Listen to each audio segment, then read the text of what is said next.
Alright folks, we'll call this a missing stitch video. I don't know if it really is. This is kind of in a weird time frame between not as old as the rest of the things and not crazy new either. Alright, so this is the Blue Force Gear, I think, micro DAP. I have not been able to find a label in here. I do know it's Blue Force Gear, and I know it's a DAP pack of some kind. Right, but this is probably my favorite assault pack. Or day pack, or whatever you want to call it, because there are size limitations with it, so maybe it's not big enough for you to deem an assault pack, but let's get it on the table and take a look at it. I really enjoyed these things, and I wish Blue Force Gear still made them, because all I have left is a ACU and a Ranger Green. Multicam would be killer if I can find one. So let's get it on the table and take a look at it. All right, so looking at this Blue Force Gear micro DAP, which I'm fairly certain was the name of it, but I can't quite remember. This is probably 10 years old now. Shoot, it may even be older than that, because I'm terrible at keeping track of time. Easily my favorite assault pack of all time.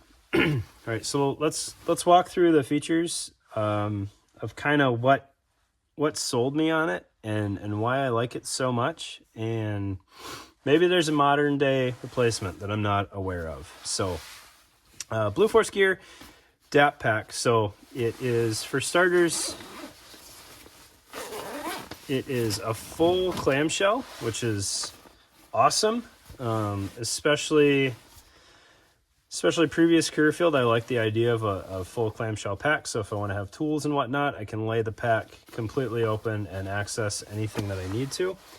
And Blue Force Gear even took it, all the way to the bottom of the pack so that it will lay completely open, right? Huge fan of having that. I know it has limitations, like water bottle pockets are not going to work out well unless you do kind of a front panel loader thing, which is okay and doable. But this really didn't have the bulk for water bottle pockets in the first place. If you really filled this thing to the brim, you could probably push it 3.5 inches, maybe 4 inches in depth, not counting this front pocket. All right, so loop Velcro throughout. You can see I've got a Velcro backed pocket up here to kind of keep stuff up towards the top that I don't want to misplace. On this outermost panel, you have a large flat pocket there. Big fan of that, whether it be for maps or just keeping stuff divided. You could keep, a cold weather layer in there that's then easily accessible from the top of the pack. Really dig it.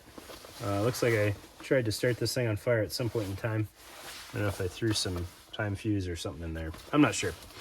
All right, so that's it on the inside of the pack. You've got 2 Velcro panels and a large flat pocket on the front. All right, so I like it. Nothing crazy going on, but still infinite room for organization using hook-backed pouches. I also really liked this front pocket. It was sized well for kind of an MRE plus things. So it does have a little sewn-in admin panel here.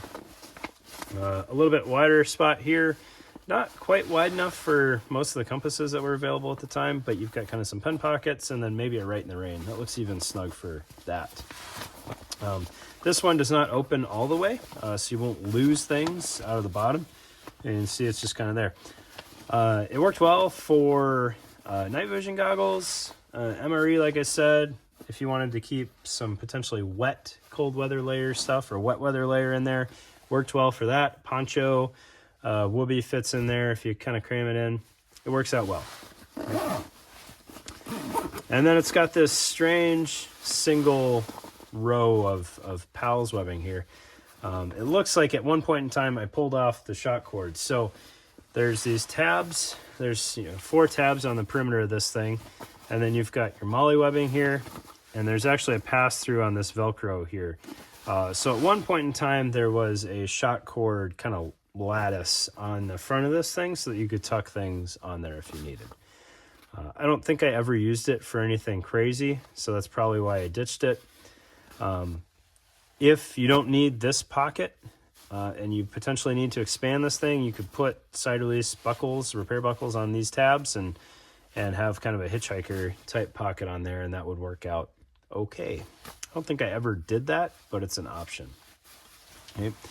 And then looking at the body side of this thing, you've got a nice mesh panel here. I don't remember why you would potentially want to tuck in the straps, but it's set up to do that with these cutouts here. And then there's more tabs here. So if you needed a compression strap, you could also set that up. You've got tabs on the back and tabs on the front, so you could do that. Or you could have this be the hitchhiker pack to something else if you wanted. Huge fan of these straps. These are easily my favorite backpack straps, you know, without going to full-blown ruck size that I've ever used. So it's some spacer mesh, a little bit of binding tape there to seal that, and then that's all sewn onto a single layer of webbing here with a full PALS ladder running the entire length of the strap. So if you needed to tie anything off on this, you had, you know, room all the way up. Plenty of adjustment on here, so even going over a plate carrier, there was no issue with running out of strap. I really like these straps. And then you've got the side release buckles there. If you need to get this thing off in a hurry, potentially you've got some antennas in the way or something like that. Maybe you want to just kind of sling it around, so you just pop one side off and then sling the bag around. It worked out really well, and it was the perfect shape and perfect size for what I needed. It's very close to the profile of your back plate pocket, so it doesn't get in the way of your belt kit. It really doesn't get in the way of a sling. It was awesome. Really big fan of it. And then, like I said, it does not have any kind of pack panel in it, so you can see it folds up real easy. So, you know, if you got to cram this thing in some luggage, or you're working out of a Pelican case or anything like that, it worked out really well. And then you can kind of see I had these two SAM splints in here, which gave it a little bit of structure, a little bit of padding, and provide some utility.